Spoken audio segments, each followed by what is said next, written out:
else? It's T-Spice Beats. Your body go kill me. Now, I'm living Bombay, Ramtown. Now,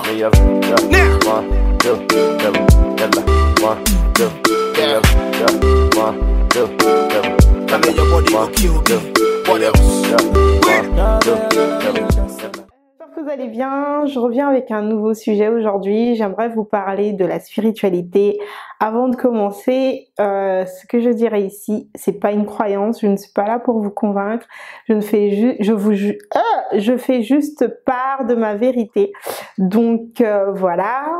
Ensuite, ma première vidéo sur la spiritualité avait pris une telle ampleur que je m'étais dit de plus parler de ce sujet, que je trouve trop sensible. Et je pense que il y a certaines personnes qui sont pas encore prêtes à entendre la vérité ou à entendre des choses qui sont contraires à leurs croyances, parce qu'ils sont nés dans ça, et ils ont toujours entendu parler de ça. Donc, ce que je comprends parfaitement. Mais je pense aussi qu'il est très important d'enlever le voile et de pouvoir dire des choses qui doivent être dites. En tout cas, je pense que c'est important que j'apporte ma part de réflexion sur la question. Donc, je suis vraiment là pour vous parler de mon expérience personnelle, de ce que j'ai pu apprendre et de ce que je peux vivre aujourd'hui, sortir de la religion et comment je me sens, qu'est-ce que ça m'a apporté et est-ce que c'est bien pour moi. Voilà, c'est vraiment ce que je viens faire part aujourd'hui. Pour commencer, j'aimerais vraiment apporter cette petite réflexion sur le savoir et la connaissance. La plupart du temps, on pense savoir des choses, mais en fait, on les croit. Comme tout simplement, enfin, il y a plein de choses en fait, comme par exemple dire qu'on croit en Dieu, alors que beaucoup sont persuadés qu'il y a un Dieu, mais en fait, on dit croire. Quand tu es croyant, c'est que tu es ignorant. C'est la base. En fait, c'est logique. Si tu crois, c'est que tu ne sais pas. C'est quand tu sais, tu ne crois pas. Tu sais. Donc, il y a vraiment une grosse différence qu'il faut faire attention entre le savoir et la croyance. Il y a beaucoup de choses qu'on pense savoir, mais en fait, on le croit. D'accord? Donc, par exemple, des fois, je demande aux Noirs, parce que je l'ai appris, pourquoi les Noirs ne mangent pas de sang? Pourquoi les Noirs ne mangent pas, par exemple, des viandes saignantes? Beaucoup pensent croire que c'est parce que c'est pas bon, parce qu'ils ont toujours appris ça, parce que leur mère, leurs parents leur ont toujours appris de pas manger de la viande saignante, donc ils ont appris à ne pas aimer la viande saignante. Mais en fait, nos ancêtres ne mangeaient pas de sang dans la viande, tout simplement parce que dans le sang, il y a une énergie. Dans le sang, humain, animal, peu importe, il y a de l'énergie. Et comme nos ancêtres avaient cette connaissance, qui savaient que pour ne pas avoir l'énergie de l'animal, parce que on ne sait peut-être pas comment l'animal a été tué, ils préfèrent ne pas manger son sang, donc ils faisaient bien cuire la viande pour ne pas manger l'énergie de la viande. Tout simplement. Donc vous ne mangez pas la viande saignante parce que vous n'aimez pas le sang, c'est pas pour ça, c'est vraiment parce que, à la base en tout cas, c'était parce que les ancêtres savaient que dans le sang, il y avait une énergie. Donc là, quand tu apprends ça, tu sors de la croyance et là, tu rentres dans le savoir. Par exemple, il y en a beaucoup qui me posent la question sur pourquoi la circoncision, par exemple. Aujourd'hui, dans la religion, la circoncision est considérée comme une alliance avec Dieu. Pourquoi Dieu il a besoin que tu te circoncis pour faire une alliance avec lui? C'est pas logique. Aujourd'hui, j'ai appris, d'ailleurs, je vous montrerai mon livre, qui est le livre de Cheikh Anta Diop, Nation d'agriculture, que je viens de finir. Il était très, très compliqué à lire, mais vraiment, j'ai pris mon temps. Je crois que j'ai fait 2 mois dessus. Hein, vraiment, j'ai fait 2 mois à lire ce livre parce qu'il est très technique. Il faut vraiment prendre le temps. Moi, je vous le montrerai. J'ai stabiloté partout. Voilà. Où j'ai appris pourquoi la circoncision avait lieu. Pourquoi la circoncision avait lieu. Comme je vous le dis souvent, l'être primordial est androgyne, est un maungu. Et les ancêtres pensaient que quand un enfant naissait, il était androgyne aussi. Donc il fallait lui couper sa partie féminine pour les hommes et sa partie masculine pour les femmes. Donc c'est pour ça qu'il y avait la circoncision et l'excision. tout simplement. Aujourd'hui, avec les religions, ça a été repris, ça a été, surtout pour la circoncision, que je trouve vraiment qui est un acte abominable. Je sais pas si les ancêtres le faisaient comme le font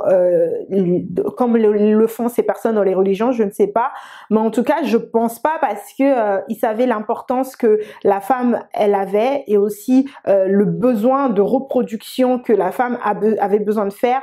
Donc je pense pas que c'était pour détruire la femme ou c'était pour nuire à la femme. C'était vraiment pour enlever cette partie masculine qu'elle avait, et chez l'homme, enlever cette partie féminine. Vous voyez, encore une fois, tu sors de la croyance et tu vas dans le savoir.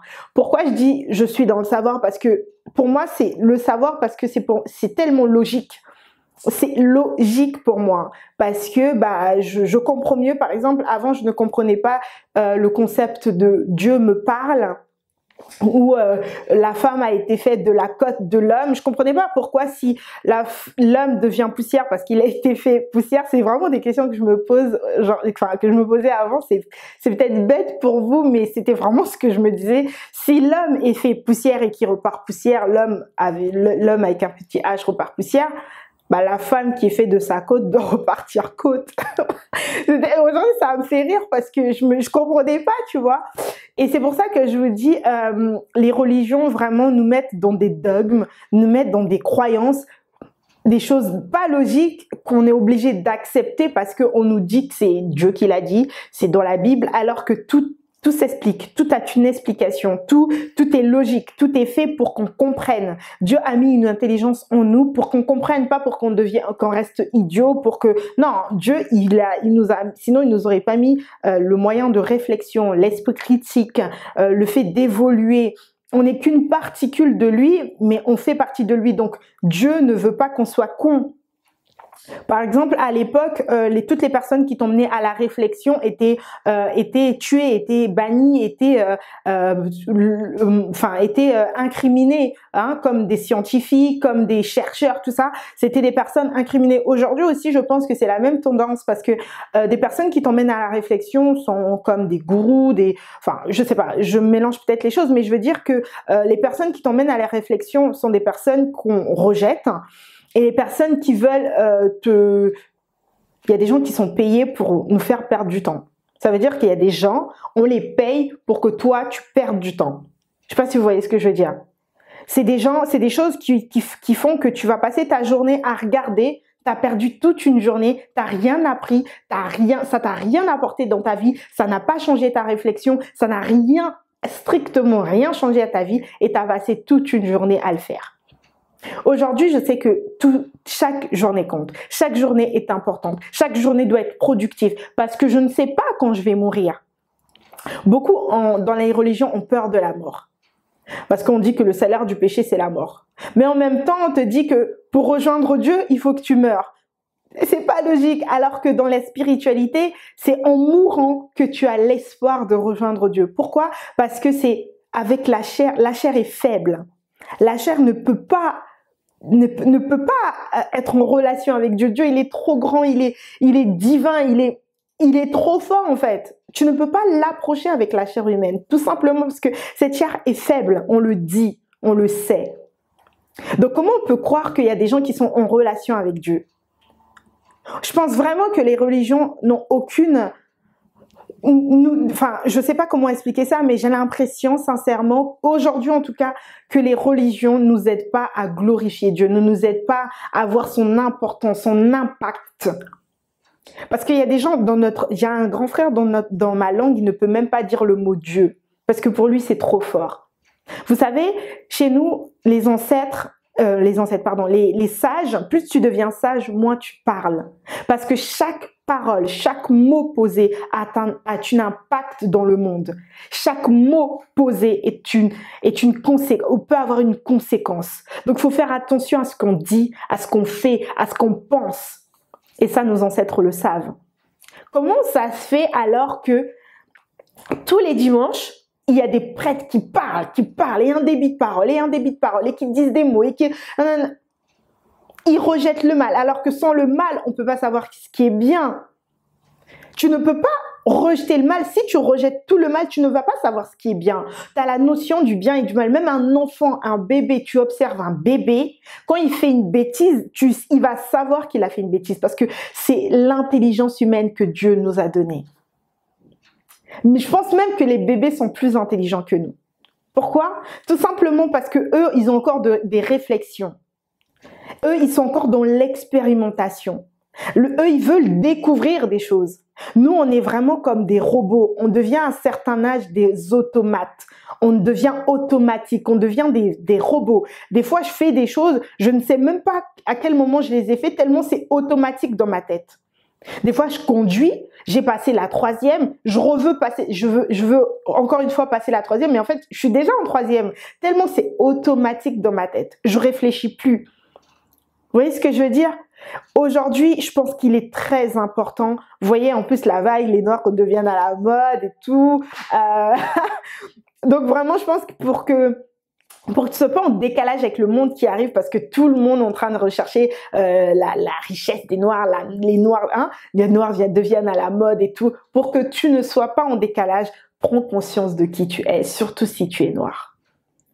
Prends conscience de qui tu es. Il faut pas que tu apprennes demain à la télé, que ça soit un leucoderne qui vient te dire que, en fait, tu sais que t'as ça, toi-même tu ne le savais pas. Apprends à rechercher. Sors de la croyance, va vers la connaissance. Va vers le savoir. Va vers le savoir parce que le savoir libère, le savoir te rend en fait fier. La première vidéo que j'avais faite sur la spiritualité, j'étais tellement excitée parce que quand tu apprends de nouvelles choses et qui te paraissent juste logiques, tu as juste envie de le partager. Et ça, c'est de Dieu. Dieu nous interdit pas d'avoir de la réflexion. Dieu nous interdit pas de réfléchir. Donc si on te dit, tu as une situation dans ta vie et que on te dit non, mais c'est pas grave, c'est de Dieu. Ne réfléchis pas, Dieu sait ce qu'il fait. Tu dois réfléchir. Tu dois réfléchir. Parce que rien n'est imparfait avec Dieu. Si tu passes dans une situation, si tu traverses une situation difficile ou pas, tu dois avoir la réflexion, tu dois savoir pourquoi tu en es là. D'ailleurs, nos parents le font souvent. Quand il nous arrive une situation, quand on est tombé par exemple, « Maman, je suis tombée, pourquoi t'es tombée ?»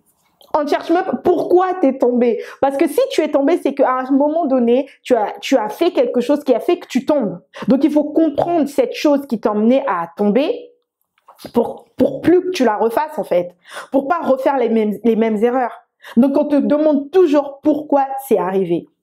Donc, vous voyez qu'on a toujours eu de la réflexion. Donc, aujourd'hui, quand il y a des galères en Afrique ou il y a des galères qui arrivent dans nos vies et qu'on te dit « ne réfléchis pas, c'est Dieu qui connaît ses plans », c'est faux. C'est faux. Dieu est parfait. Dieu ne s'est pas trompé. Hein. Quand vous voyez le monde, quand vous voyez la nature, tout est parfait, tout est fait, tout est structuré. Il y a l'homme, il y a la femme, il y a l'équilibre, il y a le mal, il y a le bien. Il y a tout qui fait que pour qu'on soit dans un monde où tu expertises, où tu expérimentes ta vie. Chacun de nous, moi je ne peux pas te dire que tu vis mal parce que ça se trouve c'est ton expérience personnelle. Tu es venu sur cette incarnation pour expérimenter ta vie. Moi je peux pas te dire c'est bien ou c'est mauvais, mais il faut que tu aies conscience de qui tu es, de comment tu dois faire les choses, d'où où tu vas aller en fait. Quel est ton chemin? Tu vois?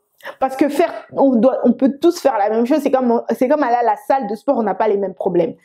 Moi, je veux prendre de la masse, toi, tu veux maigrir, toi, tu veux juste t'affiner, toi, tu veux juste prendre soin de ton corps. Mais on vous demande tous de faire le même exercice. C'est pas possible. On n'a pas les mêmes problèmes. Chacun vient pour expérimenter sa vie, car rien n'est imparfait donc avec Dieu. Quand tu vois la nature, tu vois pas d'imperfection, parce que rien n'est imparfait à Dieu. Il est grand. Je comprends pas comment on peut adorer Dieu. Pourquoi tu l'adores? On n'a pas besoin de l'adorer. Il est parfait. Il se suffit à lui-même. Des fois, j'avais l'impression qu'on nous demandait oui, quand tu pêches, Dieu, il est triste. Dieu, pardon. Si Dieu, il avait des sentiments humains, il aurait détruit la planète. Parce que nous, on est dans nos cocons, on est dans nos vies, on mange tous les jours, on ne voit pas ce que Dieu y voit, par exemple. Donc, si Dieu, il avait un sentiment humain, il aurait tout détruit. Et on sait depuis combien de temps la vie existe sur Terre. Pour moi, il n'a jamais rien fait. Parce que tu viens pour expérimenter ta vie. Tu viens pour vivre tes expériences. Et tu as tes ancêtres qui sont là pour pouvoir déjà chez nous, on ne prie pas tous les jours. Quand tu demandes une faveur, c'est pour un problème spécial. Donc les gens qui prient tous les jours, tu pries pourquoi en fait? Sors-moi de ci, donne-moi de l'argent pour la richesse. La richesse n'est pas de Dieu. La monnaie n'est pas de Dieu. C'est pas Dieu qui a créé, c'est pas naturel. Tu vas à l'église, tu donnes de l'argent, tu donnes à qui? Dis que tu donnes pas à Dieu, tu donnes au pasteur. Pour moi, les églises, c'est une continuité du commerce du locoderme, qui à un moment donné, quand il nous a christianisés, et ben en fait, il nous a demandé de redonner une partie de ce qu'on récoltait encore à l'église le dimanche. Chaque dimanche, on devait donner une partie de notre salaire qu'on a eu du mal à avoir. Donc c'était une continuité d'arnaque. Tu vois ce que je veux dire? Parce que Dieu n'a pas besoin d'argent.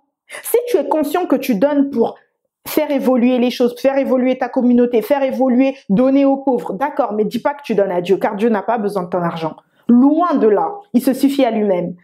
Tu n'adores pas Dieu, tu pleures pour tes problèmes. Demande une solution, demande pas des protections. Tu vas mourir, quoi qu'il arrive, tu vas mourir, ça c'est ton jour, tu vas mourir. Il y a des gens, ouais, miraculeux, c'est pas des miracles.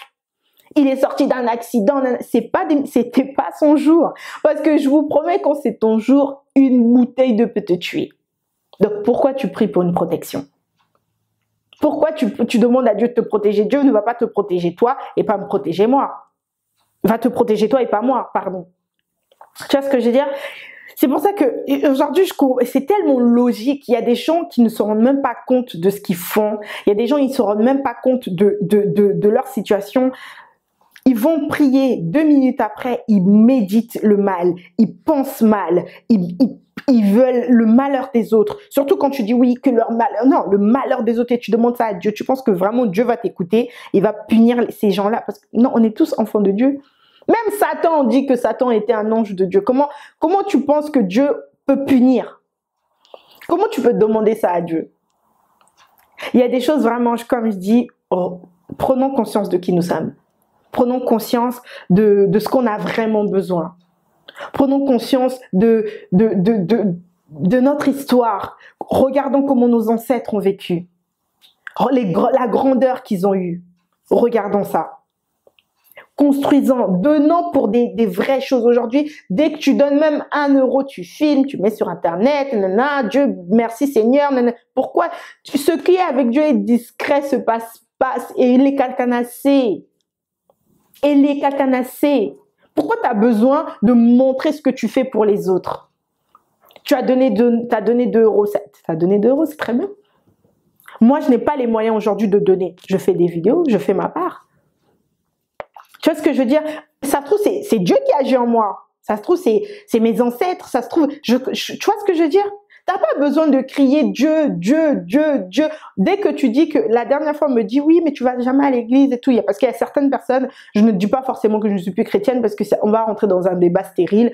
J'ai pas forcément le temps de parler, de m'expliquer. Donc des fois, je dis oh non, moi les églises. Oh mais non, tu sais Dieu. J'ai dit mais Dieu, il est en nous. Il était choqué. Dieu est en nous. On est une particule de lui. Donc pourquoi ça te choque? J'ai dit Dieu, il est en nous. Il était choqué. Il était choqué de savoir que je pouvais dire ça. Vous savez, si vous vivez avec l'Esprit Saint en vous, il y a des choses que vous ne pourrez pas faire. Il y a des choses que tu ne peux pas. Par exemple, quand tu rencontres quelqu'un, le fait qu'il vive chez lui et que toi tu vis chez toi, tu vas te faire des choses, tu vas te permettre de faire des choses que quand vous allez habiter ensemble, tu ne pourras plus faire en fait. Parce qu'il est dans ta maison. Et moi aujourd'hui, je te dis, si tu me prends Dieu, que tu mets à l'extérieur, que tu pries, tu le laisses à l'extérieur, tu vas faire des choses, tu vas mentir, tu vas voler, tu vas parce que tu sais qu'il est à l'extérieur. Quand tu vas aller le voir, ça va, tu vas t'arranger, tu vas demander pardon, nanana. Mais s'il est en toi, il y a des choses que tu ne pourras plus faire. Et vis ces expériences. Mets Dieu en toi. Dis-toi que Dieu, il n'aime pas le mal, je ne peux pas faire le mal, je ne peux pas mentir, je ne peux pas voler, mets-le en toi parce que Dieu, il vit en toi. Tu verras comment ta vie va changer. Ta vie va changer. C'était Lynn Talk aujourd'hui. Je suis venue avec ce sujet pour juste réveiller des consciences. Sunday, en plus on est dimanche, il fait hyper beau. Profitez de votre vie. La vie se vit ici. Le péché se paye ici. Tu n'as pas accompli ce que tu devais accomplir. Tu vas le payer un jour ou l'autre. Tu vas revenir et c'est qu'une continuité. Donc arrête de regarder la vie des autres. Arrange ta vie. Nettoie-toi. Prends conscience de qui tu es et impacte le monde. Je vous embrasse très fort. Be free and happy. Et je vous dis à la prochaine vidéo. It's T-Spice Beats.